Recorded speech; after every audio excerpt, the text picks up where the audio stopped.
రాగాలు అనురాగాలు మూడవ భాగం. సుధాకర్ ప్రమదని కుముదిని ఇద్దరిని వివాహమాడతాడు. కానీ కుముదినిపై జాలి లేకుండా ప్రమద ప్రవర్తిస్తూ ఉంటుంది. కథ కొనసాగుతూ ఉంది.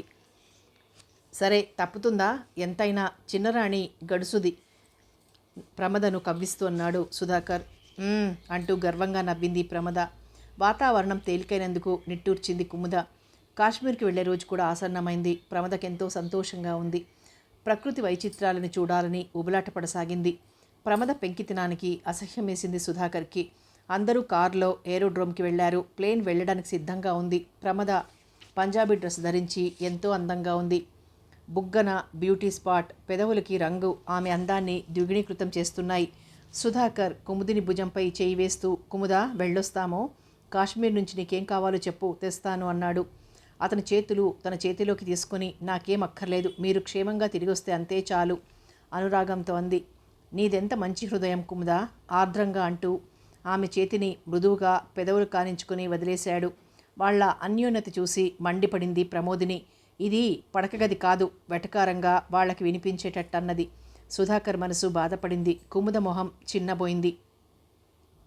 ప్లేన్ బయలుదేరుతుందని అనౌన్సర్ హెచ్చరించడంతో జయ అమ్మగారిని జాగ్రత్తగా చూసుకో అంటూ బరువుగా అడుగులు వేస్తూ కదిలాడు. ప్లేన్ కదిలింది. శబ్దం చెవులకు వినిపించి కనుమరుగయ్యే వరకు నిలబడి ఉంది కుముదిని. అమ్మ వెళ్దామా అంది జయ. అలాగే జయ అంటూ కారులో కూర్చుంది. ఆ రోజంతా ఏదో పోగొట్టుకున్న దానికి మళ్ళీ దిగులుగా ఫీల్ అయింది. ప్రభాకర్, దేవరాణి ఏదో దీర్ఘాలోచనలో మునిగి ఉన్నారు.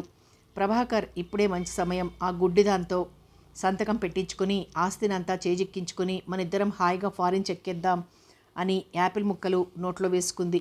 దేవరాణి, అది నువ్వనుకున్నంత సులభం కాదు. మొదట మన కార్యాలకు అడ్డుగా నిలిచిన ఆ ముసలి జంబూకాన్ని, తర్వాత పై మెరుగులకు మోసపోయే ప్రమదను కూడా వదిలించుకున్నామంటే ఫినిష్, ఎస్టేటు మన హస్తగతం. గట్టిగా నవ్వాడు. దేవరాణి శృతి కలిపింది. 3 నెలలు గిర్రు తిరిగాయి. జయ, ఫ్యాక్టరీలో ఏవో సమ్మెలు గొడవలు బయలుదేరాయట ప్రశ్నించారు దీవాన్జీ. అవును బాబాయ్, మన ప్రభాకర్ వర్కర్స్కి సరిగ్గా బోనస్ ఇవ్వటం లేదు.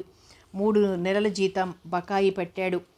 ఆ పూటకు గంజికి లేని వారి దురవస్థను తలుచుకుంటే కడుపు తరుక్కుపోతోంది. దీవాన్ బ్రుకుటి ముడిపడింది. అలాగా, ప్రభాకర్ ఎంత నీచాన్ని కొడిగట్టాడు. అంతేకాదు బాబాయ్, ఎస్టేట్ అకౌంట్లో చాలా డబ్బు అతని స్వార్థాలకి హరించుకుపోయినట్టు తెలిసింది. ఇంకా ఆలస్యం చేయకూడదు. మన సుధాకర్ వస్తూనే అతన్ని నియమించి ప్రభాకర్ మీద తగిన చర్య తీసుకుంటాను. అమ్మ జయ, పెద్దమ్మాయి గారిని జాగ్రత్తగా చూసుకుంటున్నావు కదూ? జయ తలూపింది. అన్నట్టు బాబాయ్ గారు, మీకొక గుడ్ న్యూస్ చెప్పటం మర్చాను. మన కుముదిని దేవి గారు ఇప్పుడు గర్భిణిగా ఉన్నారు అంది. దీవాన్ మొహం వికసించింది సంతోషంతో. అలాగా, ఎంత మంచి మాట చెప్పావమ్మా. ఆస్తికి వారసుడు పుట్టబోతున్నాడన్నమాట. చూడు జయ, ఆమె ఇప్పుడెక్కడు జాగ్రత్తగా చూసుకోవాలి సుమా, తెలిసిందా? హెచ్చరించారు. అలాగేనండి. ఏమిటిద్దరు రహస్యంగా నవ్వుకుంటున్నారు, నాకు చెప్పకూడదా అంటూ వచ్చి కూర్చుంది దేవరాణి. ఎంత మాట, ఈ ఎస్టేట్ వ్యవహారాలన్నీ క్షుణ్ణంగా పాలించే మీకు తెలపకపోవడమా?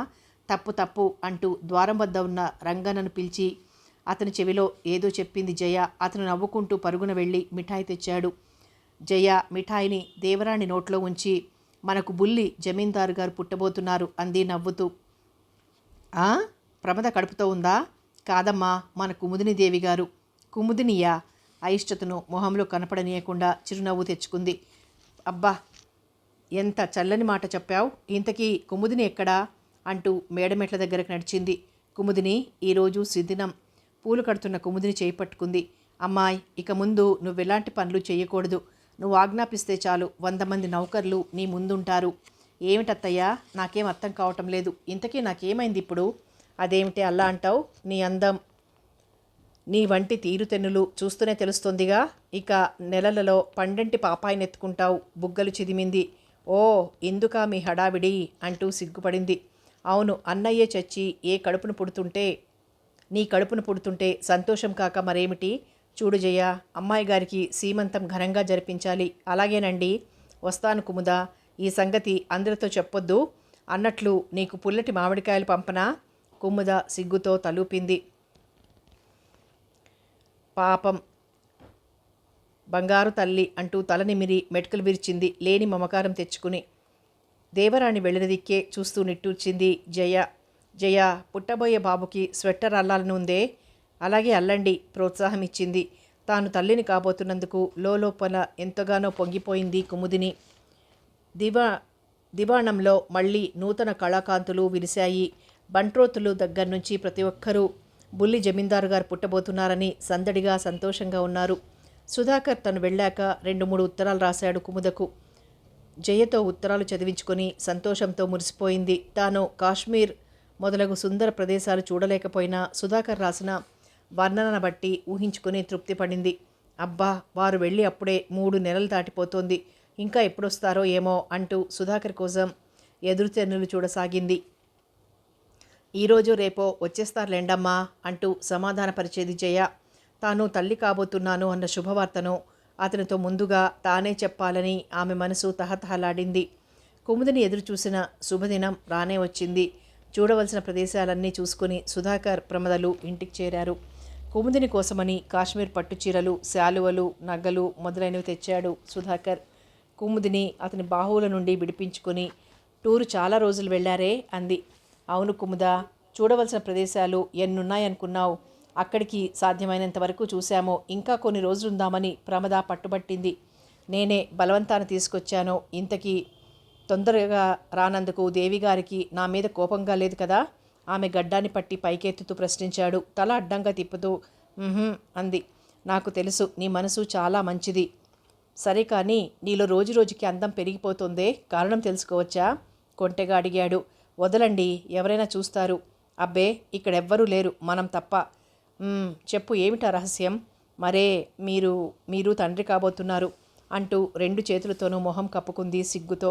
అమ్మ దొంగ, ఇదన్నమాట అసలు రహస్యం. ప్రేమతో ఆమెను అమాంతమెత్తుకొని గిరిగిరా తిప్పి మంచం మీద పడుకోబెట్టాడు. ప్రమద ప్రయాణం బడ్లిక వల్ల వారం రోజులు రెస్ట్ తీసుకుంది. సుధాకర్ పలహారం తింటూ, ఈ సంగతి విన్నావా ప్రమద అన్నాడు. ఏ సంగతి అన్నట్లు కళ్ళతోనే ప్రశ్నించింది. మీ అక్కగారికి 6 నెలల్లో బుల్లి పాపాయి పుట్టబోతున్నాడట. ఉలిక్కి పడింది ప్రమద. నిజంగానా? పోనీలేండి, పిల్లలంటే మా అక్కకి చాలా ఇష్టం. నాకు వాళ్ళని చూస్తేనే చిరాకు. ఇంతకు టూర్ వెళ్ళొచ్చాక ఆమెనొక్కసారైనా కలుసుకోలేదు. ఒకసారి వెళ్ళాలి అక్క దగ్గరికి అంది. ఆ రోజు దీవాన్జీ, జయ ఎస్టేట్ వ్యవహారాలు చూడాలని ఫ్యాక్టరీకి వెళ్లారు. అకస్మాత్తుగా వచ్చిన దీవాన్జీని చూసి హడలిపోయాడు మేనేజర్. రండి రండి సార్, కూర్చోండి అంటూ కంగారు పడుతూ ఆహ్వానించాడు ప్రభాకర్. కూర్చోవటానికి రాలేదోయ్, ముఖ్యమైన విషయాలు గమనించాలని వచ్చాం. ఏది ఆ ఫైల్స్ ఇలా తీసుకురా. చిత్తం. చూడు, ఈయన మన జమీందారు గారి అల్లుడు గారైన శ్రీ సుధాకర్ గారు అంటూ పక్కనే ఉన్న సుధాకర్ని పరిచయం చేశారు. తెలుసండి, వారిని మీరు కొత్తగా పరిచయం చేస్తున్నారే మిస్టర్ సుధాకర్ గారు. మీరు ఈ ఫైల్స్ అన్నింటినీ జాగ్రత్తగా పరిశీలిస్తూ ఉండండి. నేను అలా వెళ్ళి ఫ్యాక్టరీ చూసొస్తాను అనడంతో మేనేజర్ మొహం నల్లబడింది.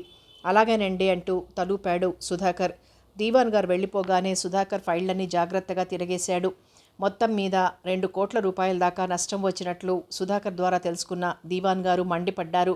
ఏమిటిది మేనేజర్, మన ఫ్యాక్టరీ వ్యాపారాన్ని సక్రమ మార్గంలో నడిపి లాభాలు గడించవలసింది పోయి నష్టాలు కలిగిస్తున్నారు? నిలదీసి ప్రశ్నించేసరికి నీళ్లు నమిలాడు మేనేజర్. ఏమిటలా దిక్కులు చూస్తున్నావు? నీ మీద చాలా కంప్లైంట్స్ వచ్చాయి. వర్కర్స్కి ఇవ్వవలసిన బోనసు ఏం చేశావు? నీ సొంత ఖర్చులకి ఫ్యాక్టరీ డబ్బు వాడుతున్నట్లు తెలిసింది. దీనికి నీ సమాధానం ఏమిటి? కోపంగా గద్దించారు. కాస్త సర్దుకుని, అదేమిటండి, గిట్టని వాళ్ళు నాపై అబద్ధాలు చెప్పుంటారు. అయినా వ్యాపారం అంటే మాటలా? లాభాలు నష్టాలు కూడా వస్తుంటాయి మరి అని గొణిగాడు. షటప్, చేసిన నిర్వాకాలు చాలు. డబ్బంతా మింగింది కాక అక్రమంగా వ్యాపారం సాగిస్తున్నందుకు నిన్నిప్పుడే డిస్మిస్ చేస్తున్నాను అదిరిపడ్డాడు ప్రభాకర్. పరిస్థితి ఇంత విషమిస్తుందని అనుకోలేదతడు. సార్ క్షమించండి, ఇందులో నా తప్పేమీ లేదు. ఇంకా ఏదో చెప్పబోతుండగా, మిస్టర్, అవన్నీ నాకు అనవసరం. తాళం చెవి అక్కడ పెట్టి నువ్వు వెళ్ళొచ్చు గట్టిగా అరిచారు. అవమానంతో తలవంచుకుని వెళ్ళిపోయాడు ప్రభాకర్. ప్రభాకర్ విషయంలో మీరు తొందరపడ్డారేమో దివాన్జీ. లేదు, ఇప్పటికైనా జాగ్రత్త పడినందుకు సంతోషిస్తున్నాను. ఫ్యాక్టరీ సిబ్బందిని ఉద్దేశించి, చూడండి, ఇప్పటిదాకా మీకు సరిగ్గా బోనస్లు జీతాలు అందలేదని తెలిసింది. అందుకు విచారిస్తున్నాను. ఇక ముందు నుంచి అలా జరగకుండా చూసే బాధ్యత మాది. వీరు శ్రీ రాజమార్తాండ బహదూర్ గారి అల్లుడు గారు శ్రీ సుధాకర్ గారు. వీరిని మన ఫ్యాక్టరీకి మేనేజర్గా నియమిస్తున్నాం. మనది లక్షలకు మించిన వ్యాపారం. పని సక్రమంగా జరగాలి. అందుకు మీ సహకారం, కృషి ఎంతో అవసరం. మన దేశం వ్యాపార రీత్యా ఎంతో ఉత్పత్తిని సాధిస్తోంది. అందుకు మీ ఉత్సాహమే కారణం. దేశ భవిష్యత్తు మీ మీదనే ఆధారపడి ఉంది. అందుకు తగినట్లు మీరంతా శక్తివంచన లేకుండా కృషి చెయ్యాలి. అన్నట్లు మరొక విషయం, మీకు రావాల్సిన బోనస్లు ఇప్పుడే అందజేస్తాం. ఇక ముందు కూడా అలాగే జరుగుతుంది అన్నాడు. వర్కర్స్ అంతా సంతోషంతో చప్పట్లు కొడుతూ శ్రీ శ్రీ దివాన్ గారు వర్ధిల్లాలి, శ్రీ శ్రీ సుధాకర్ గారు వర్ధిల్లాలి అంటూ నినాదం చేస్తూ ఎవరి పనుల్లోకి వాళ్ళు వెళ్ళిపోయారు. చూశారా సుధాకర్ గారు, వీరంతా కష్టజీవులు, కార్మికులే దేశానికి పట్టుకొమ్మలు. మీరు జాగ్రత్తగా ఈ ఎస్టేట్ వ్యవహారాలు ఆకళింపు చేసుకొని పురోభివృద్ధిని సాధించాలి. అప్పుడే సంపద 10 కాలాల పాటు నిలుస్తుంది. డామిట్ ప్రభాకరం ఇన్నేళ్లు మోసం చేసి ఎంత ధనం హరించాడు. ఎందుకైనా మంచిది అతన్ని ఓ కంట కనిపెట్టి ఉండండి. అలాగేనండి అన్నాడు సుధాకర్. ఫ్యాక్టరీ మళ్ళీ తెరవబడింది. వర్కర్స్ అందరూ వారి వారి పనులు చేస్తున్నారు. సుధాకర్ ఫ్యాక్టరీ మేనేజర్గా అనతి కాలంలోనే అందరి మన్ననలు పొందుతూ అందరి ఆదరాభిమానాలకు పాత్రుడయ్యాడు. దుష్టుడైన ప్రభాకరాన్ని తొలగించినందుకు వర్కర్స్ ఎంతగానో ఆనందించారు. మొదట్లో ప్రభాకరం నమ్మకంగానే ఉండేవాడు. రాను రాను అతడి బుద్ధి మారింది. అతడి నిర్వాకాలకి అడ్డు లేకపోవడంతో మితిమీరిపోయాడు. దీవాన్ గారు కొన్నేళ్లు చూసి చూడనట్లు ఊరుకున్నారు. అతడు స్మగ్లర్ అని తెలుసుకున్నాక ఇక ఉపేక్షించకూడదు అనుకున్నారు. తరుణం కోసం నిరీక్షించారు. ఇప్పుడు దొరికిపోయాడు ప్రభాకర్. రోజులు నెలలు ఇట్టే గడిచిపోతున్నాయి. స్వర్గస్థులైన రాజమార్తాండ బహదూర్ గారి ఎస్టేట్ వ్యవహారాలన్నీ సుధాకర్ రాజమాయిషి కింద ఓ కొలిక్కి రావడమే కాక కళ్ళు లేని కుముదిని జీవితం కూడా చిగుర్లు తొడుగుతోంది. వంశాంకురం పుట్టబోతోంది. దీవాన్ గారికి ఎంతో సంతోషంగా ఉంది. ఆమెను కాలు కదపనీయక పువ్వుల్లో పెట్టి చూసుకుంటున్నాడు సుధాకర్. అది హేమంత ఋతువు. తుషార బిందువులు చెట్ల ఆకుల మీద పడి ముత్యాల్లా మెరిసిపోతున్నాయి. ఉదయం 9 గంటలైనా సూర్యరశ్మి కానక మంచు తెరలుగా కొండలను చెట్లను అంటిపెట్టుకుని వింత సోయగాన్ని కలిగిస్తున్నాయి. జనాలు ఎండ కోసం పరితపించిపోతున్నారు. ఉన్నవారు ఉన్ని వస్త్రాలు ధరించి వెచ్చగా వేడి పానీయాలు సేవిస్తున్నారు. లేనివాళ్లు గొంగళి కప్పుకొని కలో గంజో తాగుతారు. పరువపు ప్రాయపు వారికి చలి ఓ గిలిగింత వింత అనుభూతులను కల్పిస్తోంది. ఏది ఎలా ఉన్నా ఋతుచక్రం తిరుగుతూ తన ధర్మం నిర్వర్తిస్తుంది. అదే కాలధర్మం. అది ప్రభాకర్ రహస్య మందిరం. రౌడీలు చుట్టూ నిల్చుని ఉన్నారు. ప్రభాకర్ పిడికిలి బిగించి ఒక కాలు టీపాయ్ మీద ఉంచి ఎడమ చెయ్యి పులిబొమ్మ నోట్లో చిక్కిన లేడిపిల్ల మీద ఉంచి ఆలోచిస్తున్నాడు. అవమానంతో అతని ఒడలెల్లా దహించుకుపోతోంది. కళ్ళు కోపంతో ఎర్రబారి ఉన్నాయి. ముసలి నక్క నాకు తీరని అవమానం చేశాడు. సహించరాని పరాభవం. దీనికంతటికీ కారణం ఎవరు అంటూ గర్జించాడు. అతని గర్జన గదంతా ప్రతిధ్వనించింది. అబ్బో అబ్బో ప్రభాకరం గుర్రమెక్కినట్లుందే. ఏమిటి సమాచారం? నిన్ను తొలగించాడట ఆ ముసలినక్క అంటూ వచ్చి కూర్చుంది దేవరాణి. ఆ ముసలినక్క తొలగించినంత మాత్రాన పోయిందేముంది దేవరాణి? నాకు ఘనమైన ఘరానా హోటళ్ళు 4 ఉన్నాయి. కానీ వారు చేసిన పరాభవానికి ప్రతీకారం తీర్చుకుంటాను. చూస్తూ ఉండు. తగిన ఎత్తు వేసి ఈ ఎస్టేట్నంతా ముక్కలు ముక్కలు చేయకపోతే నా పేరు ప్రభాకరమే కాదు. హుంకరించాడు. సభాష్, నువ్వు అంతటి ఘనుడవే.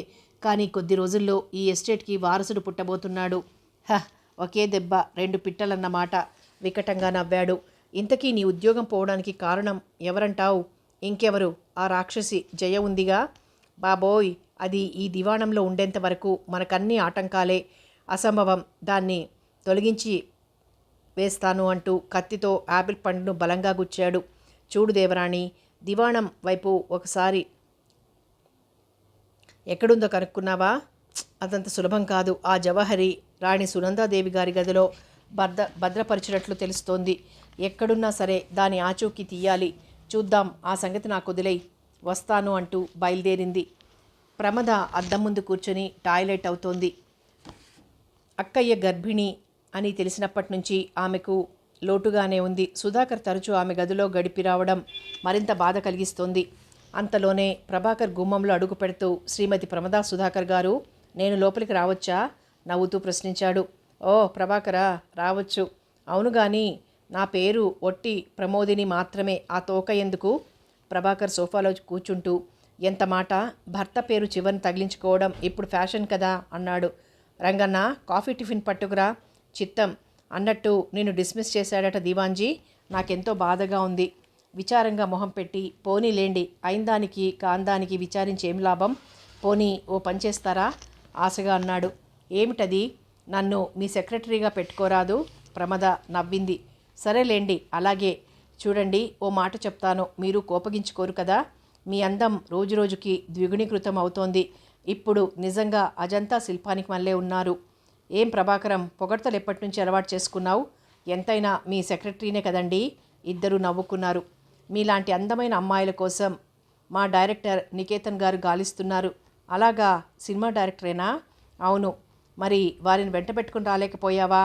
అలాగే, తమరు సెలవిస్తే చాలు, రేపే తీసుకొస్తాను. వద్దులేండి, మనమే అక్కడికి వెళ్దాం.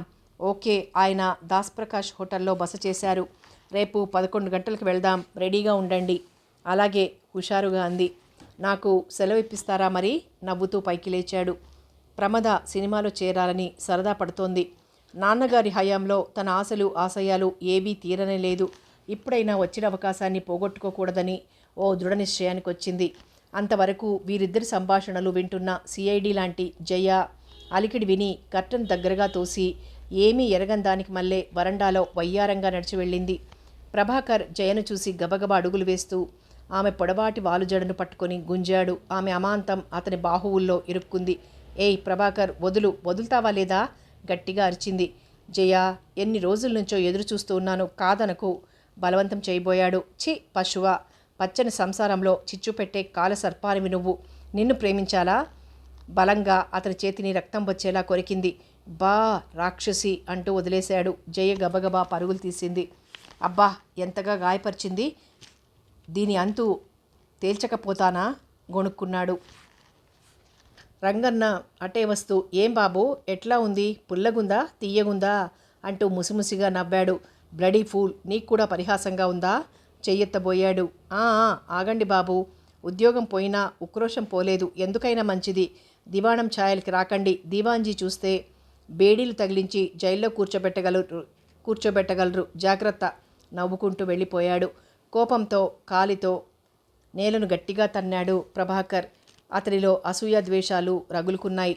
మరుసటి రోజు ప్రమోదిని జరీ పువ్వుల ఆరెంజ్ కలర్ ఫారెన్ ఎలెక్స్ చీర కట్టి, అదే రంగు రాళ్లు పొదిగిన నెక్లెస్ ధరించి, సిగలో ఆరెంజ్ కలర్ గులాబీ అందంగా తురిమింది.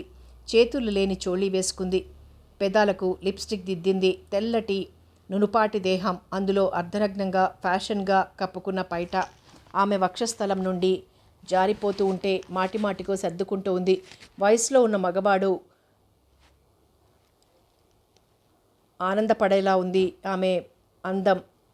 మగవాడిని గిలిగింతలు పెట్టేలా ఉంది ఆమె అందం. టిప్ టాప్గా తయారై వెళ్ళి కారులో కూర్చుంది. డ్రైవర్ కారు స్టార్ట్ చేశాడు. నున్నటి తారు రోడ్డు మీద కారు దూసుకుపోతుంటే ప్రమద మనసు ఏవేవో ఊహాలోకాల్లో తేలిపోసాగింది.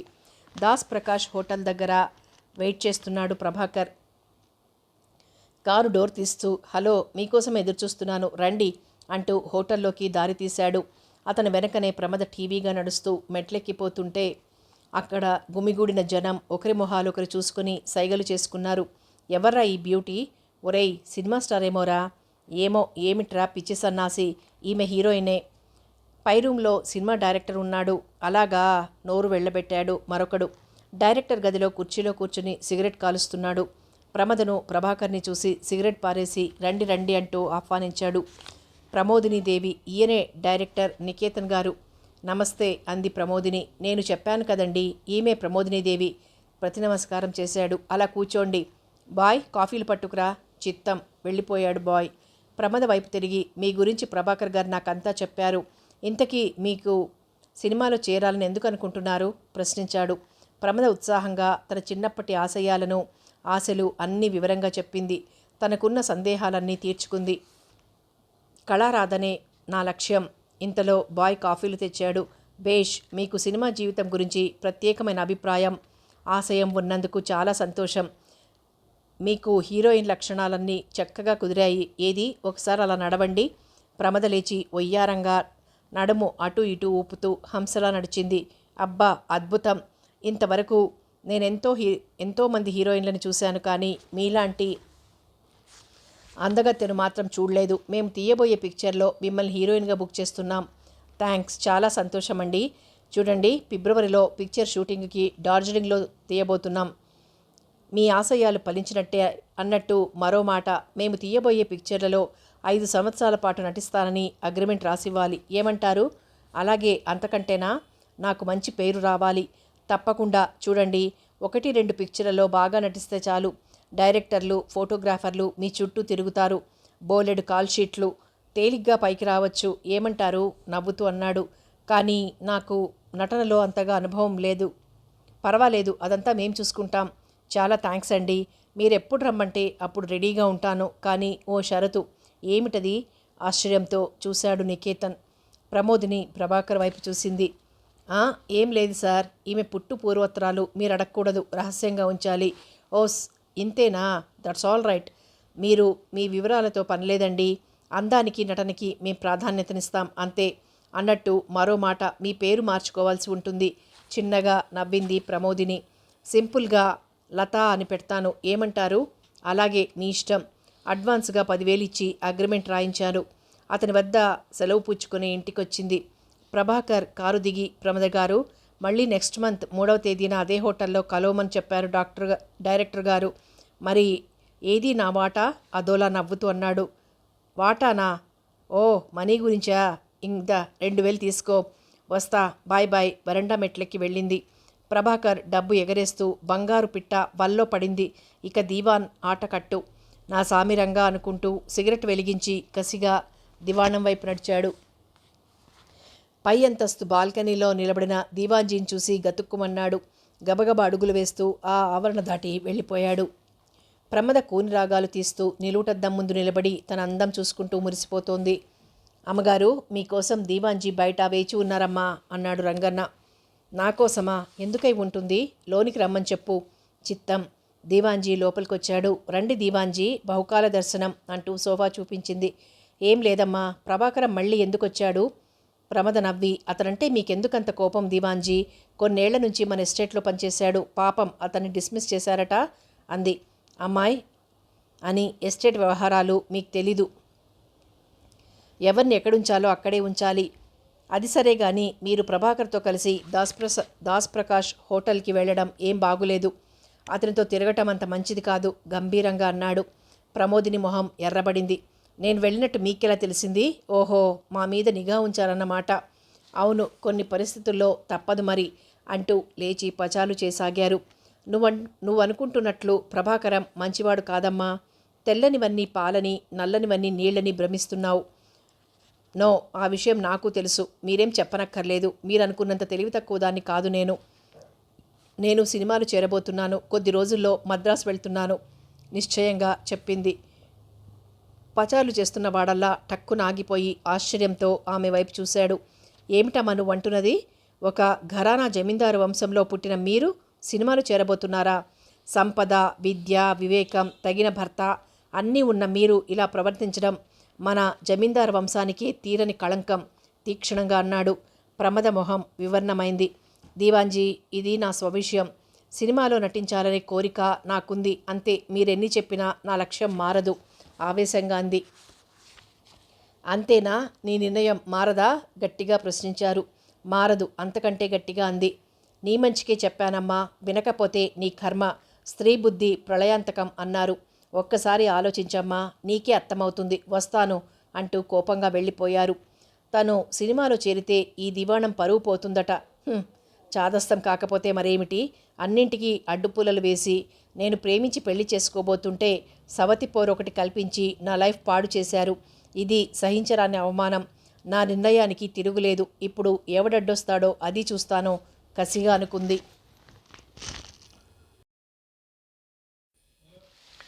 సుధాకర్ మేనేజర్గా చేరాక చాలా బిజీగా ఉన్నాడు. ఒక్క క్షణం తీరిక లేకుండా ఉంది. అద్దం ముందు నిలబడి తలదువ్వుకుంటూ, ప్రమద, నా కోటిలా తీసుకురా అన్నాడు. ఆమె విసుక్కుంటూ లేచి, రంగన్న, అయ్యగారు కోటు పట్రా అంది. రంగన్న బీర్వాలోని కోటు తెచ్చిచ్చాడు. కోటు తొడుగుతూ, మళ్ళీ దొరగారి దర్శనం ఎప్పుడో వెటకారంగా అంది. అదేమిటి ప్రమద, వారం రోజుల నుంచి ఇక్కడే ఉన్నానుగా. పాపం కుముదిని ఏమనుకుంటుంది? చాలేండి, ఎప్పుడు ఆమె ధ్యాసేనా? అయినా పానకంలో పుడకలాగా మీ ఇద్దరి మధ్య నేనెందుకు? మెడ్రాస్ వెళ్ళిపోతున్నాను లేండి. మెడ్రాసా? ఎందుకు? ఆశ్చర్యంగా ప్రశ్నించాడు. ఎందుకేమిటి? నేను సినిమాలో చేరబోతున్నాను. ఒక్కసారిగా స్టన్ అయ్యాడు సుధాకర్. ఏమిటి ప్రమద, నువ్వు సినిమాలో చేరటమేమిటి? నువ్వు అంటున్నది నిజమేనా? లేక పరిహాసాలాడుతున్నావా? ఏం ఆశ్చర్యంగా ఉందా? నేనంటున్నది నిజమే. ప్రమద, నీకేమైనా పిచ్చి పట్టిందా? నన్ను వదిలి వెళ్ళిపోతావా? అది నలుగురికి తెలిస్తే నవ్వరు? ఈ జమీందారీ వంశ పరువు ప్రతిష్టలేం కావాలి? ప్రమద, నువ్వు వెళ్ళిపోకు ప్రమద, ఆవేదనతో అన్నాడు. ఏం, నేను లేకపోయినా మీకు కుముదిని ఉందిగా, ఇక మీ అడ్డు తీరిపోతుందిలేండి.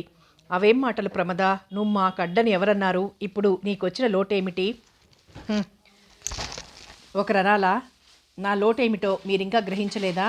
అయినా ఒక అరలో ఏ సుధాకర్ మేనేజర్గా చేరాక చాలా బిజీగా ఉన్నాడు. ఒక్క క్షణం తీరిక లేకుండా ఉంది. అద్దం ముందు నిలబడి తలదువ్వుకుంటూ, ప్రమద, నా కోటిలా తీసుకురా అన్నాడు. ఆమె విసుక్కుంటూ లేచి, రంగన్న, అయ్యగారి కోటిలా పట్రా అంది. రంగన్న బీర్వాలోని కోటు తెచ్చిచ్చాడు. కోటు తొడుగుతూ, మళ్ళీ దొరగారి దర్శనం ఎప్పుడో వెటకారంగా అంది. అదేమిటి ప్రమద, వారం రోజుల నుంచి ఇక్కడే ఉన్నానుగా. పాపం కుముదిని ఏమనుకుంటుంది? చాలేండి, ఎప్పుడు ఆమె ధ్యానమేనా? అయినా పానకంలో పుడకలాగా మీ ఇద్దరి మధ్య నేనెందుకు? మెడ్రాస్ వెళ్ళిపోతున్నాను లేండి. మెడ్రాసా? ఎందుకు? ఆశ్చర్యంగా ప్రశ్నించాడు. ఎందుకేమిటి? నేను సినిమాలో చేరబోతున్నాను. ఒక్కసారిగా స్టన్ అయ్యాడు సుధాకర్. ఏమిటిది ప్రమద, నువ్వు సినిమాలో చేరటమేమిటి? నువ్వంటున్నది నిజమేనా లేక పరిహాసాలు ఆడుతున్నావా? ఏం ఆశ్చర్యంగా ఉందా? నేనంటున్నది నిజమే. ప్రమద, నీకేమైనా పిచ్చి పట్టిందా? నన్ను వదిలి వెళ్ళిపోతావా? ఇది నలుగురికి తెలిస్తే నవ్వరు? ఈ జమీందారీ వంశ పరువు ప్రతిష్టలేం కావాలి? ప్రమద, నువ్వు వెళ్ళిపోకు ప్రమద, ఆవేదనతో అన్నాడు. ఏం, నేను లేకపోయినా మీకు కుముదిని ఉందిగా, ఇక మీ అడ్డు తీరిపోతుందిలేండి. అవేం మాటలు ప్రమద, నువ్వు మాకడ్డని ఎవరన్నారు? ఇప్పుడు నీకొచ్చిన లోటేమిటి? ఒకరనాలా నా లోటేమిటో మీరింకా గ్రహించలేదా? అయినా ఒక అరలో 2 కత్తులు ఇమడవని మీకు తెలీదా? కోపంగా అంది. ప్రమద, నా కోసం కాకపోయినా ఈ వంశ గౌరవ ప్రతిష్టల కోసమైనా నీ నిర్ణయం మార్చుకోవాలి అనునయంగా అన్నాడు. వీల్లేదు, నన్ను శాసించడానికి మీరెవరు? ఆమె చెంప చెళ్ళుమంది. బిత్తరపోయింది ప్రమద. నేను నీకు తాళిగట్టిన భర్తని, కోపంతో అరిచాడు. కట్టారు, ఉరితాడు ఇద్దరి మెడలో, అంతా స్వార్థం, విసురుగా అంది. ప్రమద, ఆపు నీ ప్రేలాపన. చూడండి, ఇంతవరకు వచ్చాక ఇంకా ప్రయోజనం లేదు. ఒకసారి మీరేమన్నారో తెలుసా? నా కోసం మీరు ఏ త్యాగానికైనా సిద్ధమే అన్నారు. జ్ఞాపకముందా? లేకేం, ఇప్పుడు అంటున్నాను. నువ్వు నా ఆరో ప్రాణం ప్రమద. అయితే నా కోసం మీరు కుముదిని త్యజించాలి, అందుకు సిద్ధమేనా? నిర్ఘాంతపోయాడు సుధాకర్. నువ్వేనా ఈ మాట అంటున్నది? ఎంతగా మారిపోయావు? అహర్నిశలు నీ సుఖం కోసం పరితపించే, రక్తం పంచుకు పుట్టిన నీ సోదరిని పరిత్యజించమనటానికి నీకు నోరెలా వచ్చింది? ఎందుకు వదులుతారు? ఏ మత్తుమందో చల్లి ఉంటుంది నంగనాచి, వెక్కిరింతగా అంది. చిచి, నీకెలా అర్థమవుతుంది? ఆమెది అవ్యాజమైన ప్రేమ, మమతానురాగాలతో మూర్తిభవించిన దేవతామూర్తి ఆమె. నీకు ఆమెకు ఎంత తేడా ఉందో గ్రహించు. ఇంకేం, ఆ దేవతతోనే ఊరేగండి. మండిపడింది. సుధాకర్కి సహనం నశించింది. ఛే, నీలో ఇంత కుటిలత్వం ఉందనుకోలేదు. భర్తగా నీకు కొన్ని మంచి బుద్ధులు చెప్పాను, గ్రహించి మసలుకుంటే నీకే మంచిది. ఆ పైన నీ ఇష్టం అంటూ అక్కడ నిలబడకుండా బూట్ల చప్పుడు చేసుకుంటూ విసురుగా వెళ్ళిపోయాడు. నన్నెంతగానో ప్రేమించిన సుధాకర్ అక్కయ్య వలలో పడి ఎంతగా మారిపోయాడు అనుకుంటూ దీర్ఘంగా నిట్టూర్చింది. దినదినము రగులుకుంటున్న ఈర్ష్య, ఆవేదనల మధ్య కుమిలిపోయే కంటే స్వేచ్ఛగా సినిమాలో చేరిపోతే కాస్త రిలీఫ్ అయినా ఉంటుంది. బోలెడు డబ్బు, పేరు కూడా వస్తుంది. ఈ బంగారు పంజరంలో ఉండలేదు. నాకు స్వేచ్ఛ కావాలి, స్వేచ్ఛ. ఆ రోజు కోసం కలలు కంటోంది. ఆమెకు తన్ను గురించి లోకం ఏమనుకుంటుందో అన్న భయం లేదు. లోకంతో పని లేదు. ఒక్కటే లక్ష్యం ఆమెది. కుముదిని రోజురోజుకు పున్నమి చంద్రుని వలె కళకళలాడుతూ ఉంది. 8వ నెలొచ్చింది. ఆమెకు శ్రీమంతం చెయ్యాలని అనుకున్నారు. ఆ రోజున దివాణమంతా రంగురంగుల కాగితాల తోరణాలు కట్టారు. 4 వైపులా లైట్లతో, నూతన కాంతులతో నిండిపోయింది. బంధువులు, ఆహుతులు వచ్చారు. కుమ్ముదను ముత్తైదువులు పన్నీటితో జలకమాడించారు. వాలు జడకు బంగారు కుచ్చులు వేసి మల్లెముగ్గలు కుట్టారు. దీవాంజీ ఆమె కోసం ప్రత్యేకంగా కాశీ నుంచి పట్టు పీతాంబరం నేయించి తెప్పించారు. ఆకుపచ్చని పీతాంబరం, అందుకి బంగారు గజ్జెలు వరుసగా అమరి ఉన్నాయి. చీరంతటా ముత్యాలు పొదగబడి ఉన్నాయి. లైట్ల వెలుతురులో దగదగా మెరిసిపోతోంది చీర. దీవాంజీ కుముదినీదేవి గారి ఆభరణాలు పెట్టని తీసుకొచ్చి కుముదినికిస్తూ, అమ్మా కుముదిని, ఈ ఆభరణాలు మీ తల్లిగారివి. వాస్తవానికి ఈ నగలు ఇంటి కోడలికి దక్కాల్సింది. వారికి ఆ అదృష్టం లేదు కనుక పెద్దదానివైన నువ్వు ఈ ఆభరణాలు ధరించమ్మా అన్నాడు. జాగ్రత్తగా ఆమెను అలంకరించు జయ. అలాగే అంటూ పెట్టి తీసుకుని తెరిచి చూసింది జయ. అబ్బా, కళ్ళు జిగేలుమంటున్నాయి. నవరత్నాల ఆభరణాలు. కళ్ళు చెదిరాయి దేవరాణికి. జాగ్రత్త జయ, ఆభరణాల పెట్టే రేపీ పాటికి నాకు అందజేయాలి సుమా హెచ్చరించాడు. అలాగే బాబాయ్ అంది జయ. బాబాయ్ ఎవరే? దీవాంజీ నీకు బాబాయా? బంట్రోతు కూతురివి, నీకెన్ని గుండెలే? వ్యంగ్యంగా అంది దేవరాణి అంటూ గర్జించారు దీవాంజీ. ఇటువంటి శుభ సమయంలో ఎవరూ కింద పడకూడదు. నన్ను బాబాయ్ అని పిలవడానికి ఆమెకి హక్కుంది.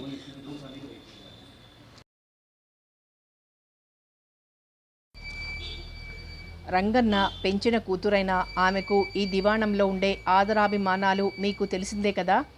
ఆమె ఈ దివాణానికి చేస్తున్న సేవానిరతి ప్రశంసనీయం కోపంగా అన్నారు. అబ్బో, ఆమెనంటే ఈయన గారికి ఎందుకు అంత కోపం? తనలోనే గొణుక్కుంది. దేవరాణి కళ్ళన్నీ నగల మీదే ఉన్నాయి. జయ చిన్నబోయిన వదనంతో కుముదిని నడిపించుకుని వెళ్ళింది.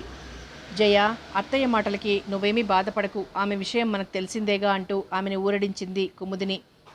కుముదను సర్వాంగ సుందరంగా అలంకరించి ఆసనం మీద కూర్చోబెట్టారు. పసుపు కుంకుమలు పెట్టి తలలో మల్లెదండ ముడిపించారు.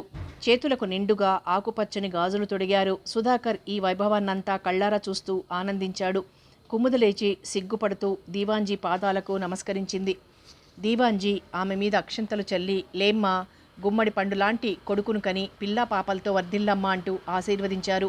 కుముదిని భర్త పాదాలకు నమస్కరింపబోగా అతడు ఆమెను లేవనెత్తి ప్రేమతో హృదయానికి హత్తుకుంటూ ఆర్ద్రతతో కుముదా అన్నాడు. దీవాంజీ ఆనంద బాష్పాలు తుడుచుకున్నారు. ముత్తైదువులు ఆమెకి హారతిచ్చి ఆశీర్వదించారు. ఇంతలో నూలు చీర కట్టిన ఓ 16 ఏళ్ల అమ్మాయి ఓ పళ్ళెం నిండా మిఠాయిలు, పసుపు కుంకుమలు, తాంబూలము, వెంకటగిరి జరియంచి చీర పెట్టి తీసుకొచ్చి కుముది చేతిలో పెట్టబోయింది. చూడు కుముదా, తాంబూలం పుచ్చుకో, ఈ అమ్మాయి మరెవరో కాదు, నీకు స్వయాన ఆడపడుచు నవ్వుతూ చెప్పాడు సుధాకర్. అలాగా, నాకింతవరకు చెప్పనే లేదేం? రామ్మా, ఇలా దగ్గరకు రా, నీ పేరేమిటి అంటూ పక్కన కూర్చోబెట్టుకుంది. నా పేరు విజయవదిన అంటూ పసుపు కుంకుమలు పెట్టి ఈ చీర కట్టుకోండి అంటూ అందించింది. అలాగేనమ్మా అంటూ గదిలోకి వెళ్ళి చీర మార్చుకొని వచ్చింది. జరీ అంచుగల పచ్చని చీర ఆమెకెంతో అందాన్నిచ్చింది. వండర్ఫుల్ కుముదా, నువ్వు ఇప్పుడెంత అందంగా ఉన్నావో తెలుసా? చాలేండి మీ పొగడ్తలు, రా విజయ, టిఫిన్ తిందు గాని అంటూ ఆమెని లోపలికి తీసుకువెళ్ళింది. విజయ వెళ్ళేటప్పుడు ఖరీదైన పట్టుచీర పెట్టింది. 2 బుట్టల నిండా మిఠాయి, పూలు, పళ్ళు పెట్టించింది.